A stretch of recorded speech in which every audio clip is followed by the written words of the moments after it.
So why has French and Saunders worked? What's the magic formula? Actually, I have no idea. I had sort of happy accident, I think.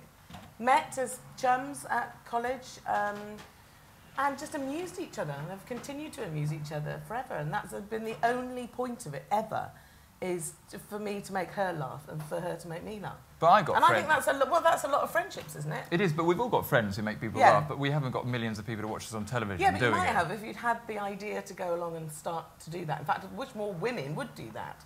In fact, I think they think it's a kind of boys' club and that they're not invited. But there's plenty of room. But for you, at the beginning, was it a boys' club? Yeah, 100% it was.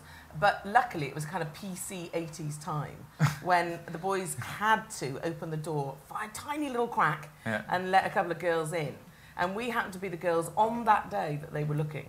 I swear to God, what's the story? Anybody who'd walked in with breasts that day would have got that job. What if I was wearing comedy breasts? Would I have been in? Yeah, no, definitely that not. wouldn't have worked. Definitely not. Okay. I mean, you know, they were already together. So which room? Who was in there? Who was it? This was at the Comic Strip, which was in the Raymond's Review Bar in Soho, and they were being criticised for not having any women on the bill. Right. So they had some auditions, and Jennifer happened to spot the advert. What were you doing at the time? I was teaching, which is what I was trained to do, right. what the government had paid me to do, and was my mission in life at that point. And she wasn't. She was living a sort of with Nell and I existence, where she was on the dole and spending it on champagne. Nice. Yeah, nice. Living in Chelsea in someone's house which had grass on the inside, I remember that. And also a little bit of private income from the posh family. See, that helps. But the comic strip was extraordinary. I mean, yeah, it was. Unbelievable. The comic strips happened at the same time as Channel 4. Yeah. Peter Richards, as you say, was a director and kind of a genius. Yeah. And suddenly, before you knew it, had this comedy club, and then you were being invited to go on tour and make films. Yeah.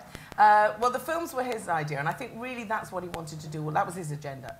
We had, in this very cooperative sort of ethos, we'd always read the scripts early on, and we always talked about any notes or anything we thought should change. And as a group, we had talked about this script, and what a shame it was that the end line let the whole script down. And in this particular script, I was playing the central character called Susie, and the end line, I mean, she'd been having it off with everybody, and then I shot Adrian, I think, in a cornfield, and his legs went up in the air, and then he shot me, and I was in the back of an ambulance, and then she starts to make, as she's dying, she starts to make a pass at the doctor in the ambulance. And I just thought it was a bit of a cop-out, and we all agreed, oh, Pete, you need to come up with a better end. Right. There needs to be something more hopeful or funnier. Funnier, simple as that.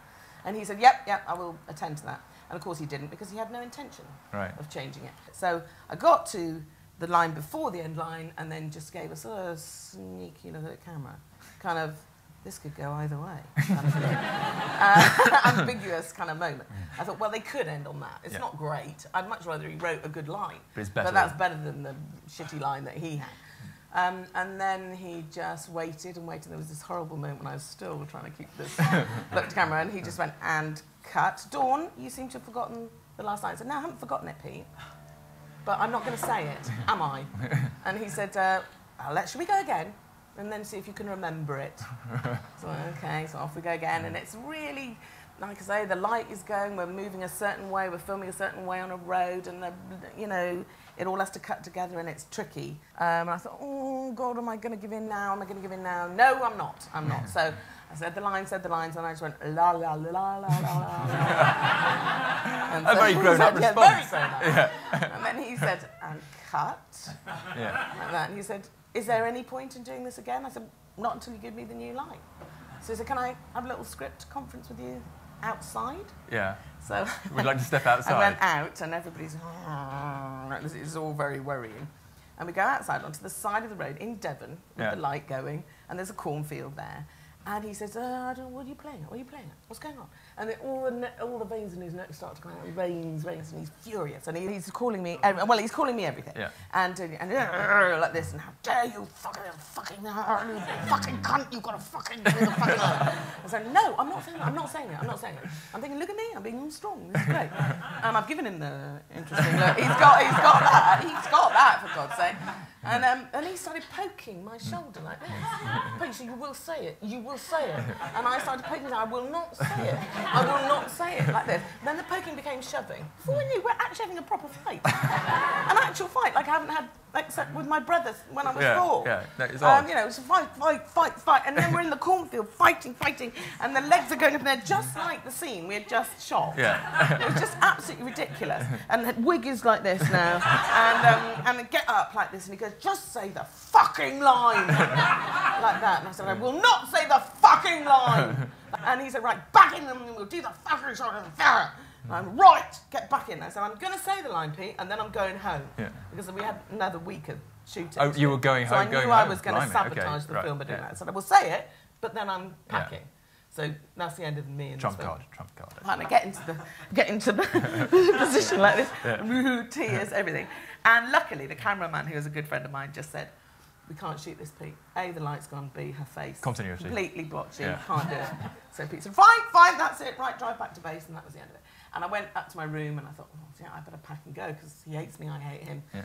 And then he came up and we just said, that was a bit childish. What happened there? And he said, oh, forget it. We'll finish on the interesting. And if you watch that film, I think you'll find it ends on that little interesting stair.